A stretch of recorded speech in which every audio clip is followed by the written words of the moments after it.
Gumawa ako ng paraan para makausap ko si Percy. Yung tatay niya ay nagtatrabaho. Habang nagmemeryenda naman sila Aling Nadia at Moises, ay binati niya ang binata dahil nakabalik na siya sa Crestwood.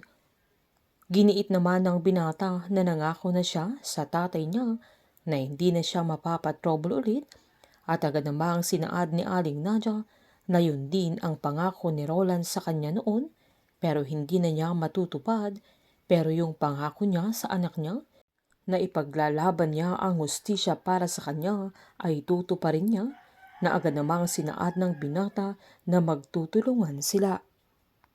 Habang pabulong na sinabi ni Aling Nadia na may tumutulong sa kanyang reporter na si Shaira Agustin at nagawa niyang makalapit kay Gilbert, pero tikom ang bibig niya, pero tama ang kutob niya dahil maging si Shaira ay duda din sa mga galaw at sinasabi ni Gilbert. Habang kinento naman ni Rafael kay Divine na nakita niya si Shaira na isang reporter ng XPN na kinakausap niya si Aling Nadia at pinuntahan pa niya si Gilbert. Agad namang tinanong ni Divine kung sa tingin ni Rafael ay magiging problema yon sa kanila, na agad niyang sinabi na hindi pa sa ngayon.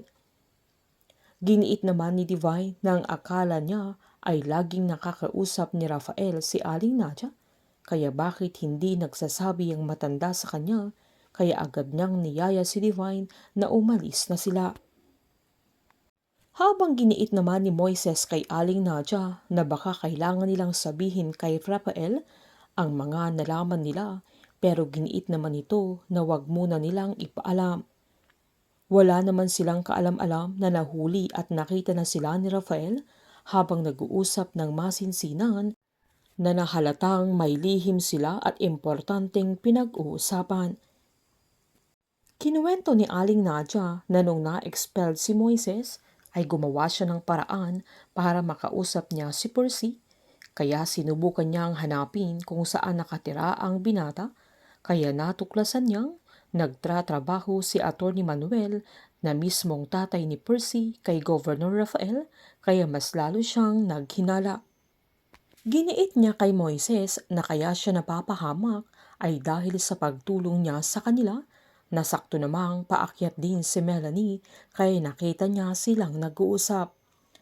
Sinaad ni Moises na hindi niya maintindihan kaya tinanong niya si Aling Nadia, kaya niyaya naman niya ang binata na pumunta sila sa taas para walang makarinig sa usapan nila. Giniit ni Aling Nadia na ayaw niyang mag-isip ng masama dahil toto ang pagtulong sa kanila ni Rafael, pero nalaman lamang niya na magkaibigan din yung tatay ni Percy at si Governor Rafael. Dahil sa nakita ni Rafael na pag-uusap nila Aling Nadia at Moises ay mas pababantayan niya ang mga galaw nila, lalo't halatang may usapan sila na hindi niya alam at wala pang nababanggit si Aling Nadia sa kanya.